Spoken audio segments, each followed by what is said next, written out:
So what I'd like you to do is the pairs that you were working in before, you can choose a different partner if you'd like. Consider a current situation that requires you using a tool like this to help you give feedback. Create a statement using that D4 model, or you can use the sandwich model if you like, whichever feels more comfortable for you. And then I'd like you to practice it, and we're going to have a couple of you share in groups. But we know, that if you were to choose which one you would do, you'd all do an appreciative feedback because it's a lot easier and much more fun than giving developmental feedback, right? So we're going to have you select hidden cards.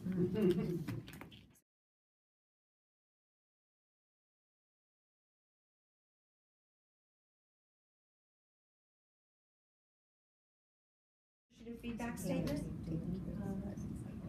I'll go. Okay.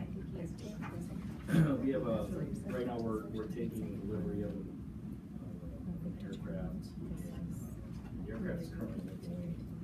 So we have a mechanic who stepped forward to take care of the, while the aircraft isn't officially ours yet, he is there as an observer as our rep, so we can kind of play intermediary, kind of see what the previous operator's doing, what the leasing company's doing, and putting our Sun Country focus on it, saying, hey, this is what needs to be done for this aircraft before it comes out of Lithuania.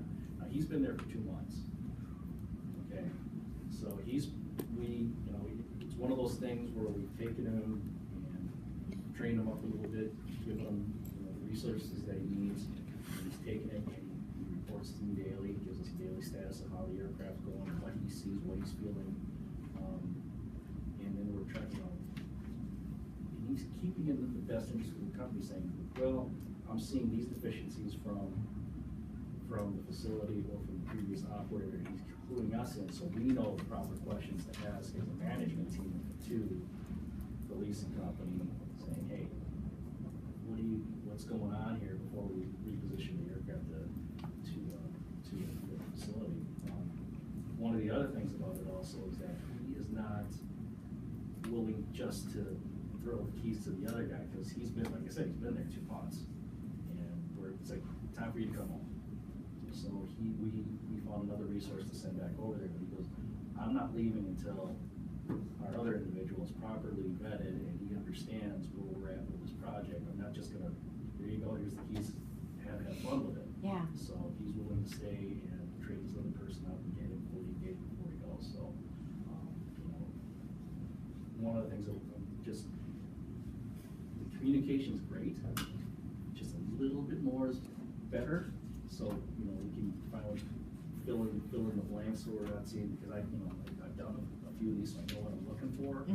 But some, it's a matter of trying to find a good balance where you have to understand it's not our aircraft yet, so we can't push it completely over the edge. But we have to know that some countries' best interest in mind, so this is what you need to take care of. So how are you going to address that with him? When he gets back, I'm just sit down with him as a debrief and say, hey, this is, when you went over, you hadn't really done this before, you knew what our expectations were, you babysat the aircraft, you babysat the lessors. Next time you do this, maybe let's work on this so we can get a little bit better on the communication side. Okay. All right. You want to be as specific as possible about what you want from him as far as communication, rather than once a day, a phone call, maybe follow up with an email at the end of the day or something like that. So you need, because otherwise you may end up with communication that isn't really as effective as you would have liked. So be as specific as you can. All right, good. How about a developmental one? Let's see. You flipped it over so that I wouldn't know that you had a D. Oh yeah, no, we left it there. But you still knew. How about, did you do a developmental one? Okay, would you like to share? We can. Sure. Okay, go for it. You want to read it, or? Do we need any context for this? Or? Well, it's about an employee who is constantly calling in sick and has conveyed to us that he has problems challenges at home. Okay. So, and that we've talked to him several times already, so, but, and trying to help him, so. Okay. You wanna read what you wrote? Do you want us to read the statement that we came up with? Yeah. Mm-hmm. So we just, what we said, the other part of it too was that this employee is already exhausted all of his sick and vacation time. So there's where we're getting to Yeah. that last point. So what we wrote was, we've had several conversations regarding your attendance over the past several months. I feel frustrated and disappointed as I have also adjusted your work schedule to accommodate your challenges at home. By continuously calling in and not coming into work, your team has now had to carry the extra workload for you, and now they are falling behind in their responsibilities. I would like for you to be able to commit to coming into work on a daily basis or determine if this is the correct job for you. Can we agree to you coming in? Good, because you're giving him, he knows.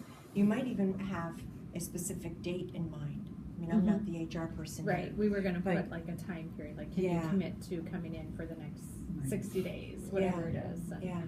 I really like the way that you shared with him the impact that's having on the other people. Because as supervisors, when we don't address something that's happening, what happens to the rest of our teams? They do have to pick up the slack, right? And then they start to really resent that individual, and then they start to resent you. And they start to, I think in a lot of different employee surveys that I've been through,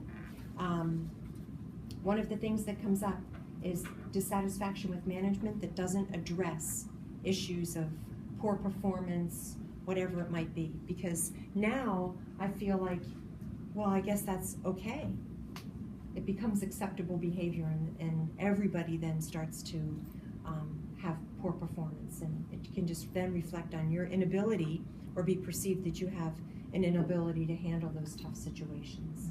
So we have to address it, just like you did, very, very well. I mean, you were compassionate in the beginning, understood what was going on. Now it's gotten to a point where some tougher decisions have to be made. Good job. And another thing, if I could step in, is what's even worse in circumstances like that is people who are really good at what they do say, why am I busting my butt? Why, when this person's allowed to get away with this, well, I guess this is not the place where the best of the best work. And so they leave. So you lose people who are really valuable because you demonstrate the example to them that the best do not work here, that they're allowed to continue with whatever the issues and problems are without them being addressed. How about one more appreciative example? Somebody else had an A?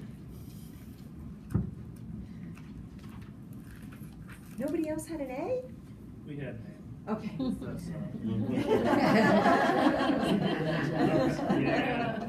Go for it, Kevin. Do you want to go ahead and give the background for your employee? It's just an employee of mine that's always willing to come in on the weekend to get special projects and reports for different expenses and that kind of stuff. Okay. So that is what this is based off of. What we came up with was your extra work on the weekend helped the team to meet our deadline. Thank you for giving up your personal time and your commitment to the team. If everyone performs at that level, we will surely succeed. Great. Really to the point. You told them exactly what you appreciated, how it's impacting everybody, and even the bigger impact. You know, if we all behaved like this, or if we all performed like this, we would be benefiting big time. Great. All right.